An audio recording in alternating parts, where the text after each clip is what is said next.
नमस्कार, मैं अमय सुर पैठनकर और आप देख रहे हैं आरएनए न्यूज़। मीडिया से बात करते हुए भाजपा प्रदेश अध्यक्ष चंद्रशेखर बावनकुळे ने जनता की ओर से नागपुर जिले के पालक मंत्री देवेंद्र फडणवीस का धन्यवाद किया है, जहां उन्होंने कहा कि देवेंद्र फडणवीस नागपुर जिले के पालक मंत्री है, जिसके चलते विभिन्न विकास कार्यों के लिए 1200 करोड़ से अधिक विकास निधि दी गई है, जिससे किसानों का कल्याण निश्चित होगा। माननीय देवेंद्र फडणवीस जी नागपूर जिल्ह्याचे पालकमंत्री आहेत। त्यांनी नागपूर जिल्ह्याकरता आणि माननीय अजितदादा यांनी 1200 कोटी रुपयाचा वर विकास निधी दिला आहे, जो या जिल्ह्याच्या ग्रामीण भागाच्या शेतकरी शेतमजूर रस्ते आणि बांधण रस्ते असतील, शेतकऱ्यांचे गावात जाण्याचे रस्ते असतील, पर्यटन स्थळाचा विकास असेल, तीर्थस्थळाचा यात्रास्थळाचा विकास असेल, अशा जवळपास जिल्हा परिषदेकडील दवाखाने असतील, PSC सेंटर्स आहे, आरोग्य, पर्यावरण, वन आणि जवळपास 75 डिपार्टमेंटच्या माध्यमातून 75 खाते प्रमुखाच्या माध्यमातून हा विकास होणार आहे। आणि कधी काळामध्ये 220 कोटी रुपये नागपूर जिल्ह्याला मिळायचे, पण आता 1200 कोटी रुपये नागपूर जिल्ह्याच्या विकासाकरता मिळालेले आहे। मी माननीय नागपूर जिल्ह्याचे पालकमंत्री देवेंद्र फडणवीस जी यांचे जिल्ह्याच्या संपूर्ण जनतेच्या वतीने आभार मानतो। आगे उन्होंने सुप्रीम कोर्ट के निर्णय की सराहना करते हुए कहा कि सुप्रीम कोर्ट ने ऐतिहासिक फैसला दिया है, यह अहम फैसला है, इससे सभी को न्याय मिलेगा। तो वही उन्होंने देवेंद्र फडणवीस को राष्ट्रीय अध्यक्ष बनाने की बात पर प्रतिक्रिया देते हुए कहा कि देवेंद्र फडणवीस बेहतरीन संगठन करता है, उनके पास काफ़ी अनुभव है, नेतृत्व सही फैसला लेगा, यह स्वीकार्य है, लेकिन महाराष्ट्र की 14 करोड़ जनता के लिए उन्हें राज्य में रहना चाहिए।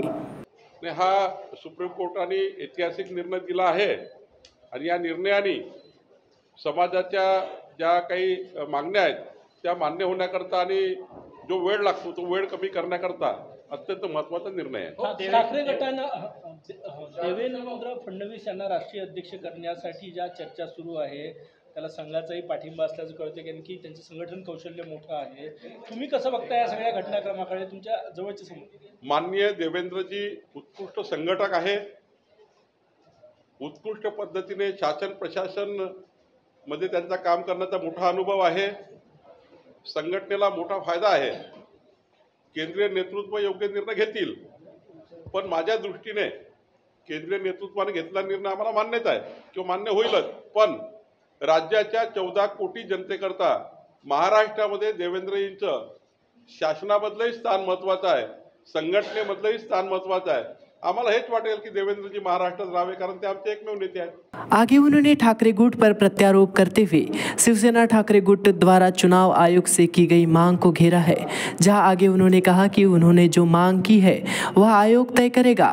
कांग्रेस ने झूठ बोलकर वोट लिया, आदिवासियों से झूठ बोलकर वोट लिया गया, लोकसभा चुनाव में भ्रम पैदा किया गया। अब हमारे पास राज्य और केंद्र सरकार का बड़ा खजाना है, यह डबल इंजन की सरकार ही जनता का कल्याण कर सकती है। त्यांनी काय मागणी केली ती निवडणूक आयोगाने त्यांचा निर्णय करतील, आयोगाने निर्णय घ्यायचा आहे। त्यांनी मागणी केली आहे, पण आता ते मशाल चिन्हावर लढवत की कुठल्याही चिन्हावर लढवत, काँग्रेसनी बेईमानी केली, काँग्रेसनी जनतेला खोटं बोलून मतं घेतले। या इंडिया आघाडीने सांगितलं की संविधान मोदीजी बदलणार आहेत, खोटं बोलले। आदिवासी समाजाशी त्यांचा हक्क काढणारे खोटं बोललेत। जेवढं खोटं बोलायचं होतं, जेवढं जनतेला कन्फ्यूज करायचं होतं, जेवढं जनतेच्या मनात संभ्रम निर्माण करण्याचे होते, सारे संभ्रम लोकसभेच्या निवडणुकीमध्ये इंडिया आघाडीच्या लोकांनी तयार केले। आता त्यांना जनतेकडे बोलायला काही नाही, पण आमच्याकडे केंद्र सरकार राज्य सरकारच्या योजनांची मोठी शिदोरी आहे आणि ही शिदोरी एवढी मोठी आहे की जनतेला आम्ही आमच्या डबल इंजिन सरकारच्या माध्यमातून मतं मागू। केंद्रातलं सरकार राज्यातलं सरकारच 14 कोटी जनतेचं भलं करू शकतं, डेव्हलपमेंट करू शकतो। आज बघा, आज DPCच्या माध्यमातून मोठ्या प्रमाणावर डेव्हलपमेंट होत आहे, CMJSच्या माध्यमातून डेव्हलपमेंट होत आहे। खऱ्या अर्थाने डेव्हलपमेंट करायची मानसिकता ही राज्य सरकारचे मुख्यमंत्री एकनाथजी, देवेंद्रजी, अजित पवारांमध्ये आहे आणि डेव्हलपमेंट थांबवायची मानसिकता महाविकास आघाडीची आहे। महाविकास आघाडी म्हणजे केंद्र सरकार राज्य सरकारने घेतलेले निर्णय थांबवण्याची योजना आहे. आताच बघा उद्धव ठाकरे बोलले की आम्ही आल्यावर हे महामंडळ रद्द करू, MMRDA रद्द करू, हे रद्द करू. मग उद्या हे म्हणतील निवडून आल्यावर जर चुकीचं मत महाविकास आघाडीला गेलं हे सांगतील की आता मुख्यमंत्री लाडकी बहिणा योजना म्हणजे बहीण योजना बंद. ते सांगतील शेतकऱ्याची पीक विमा योजना बंद, शेतकऱ्याला 1 रुपयात पीक विमा योजना देणं बंद.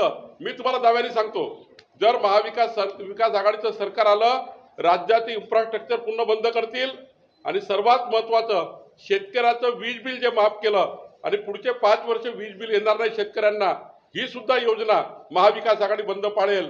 आणि म्हणून मला असं वाटतं या राज्याच्या भल्याकरता कोणी कोणतंही चिन्ह घ्या, महाविकास आघाडी तर काय करायचं ते करेल, पण महाराष्ट्राच्या जनतेच्या दृष्टीने मला असं वाटतं की महायुतीचं सरकारच महाराष्ट्राचं भलं करू शकतं. जनता आता कन्फ्यूज होणार नाही, जनता महायुतीला मतदान करेल असं मला वाटतं.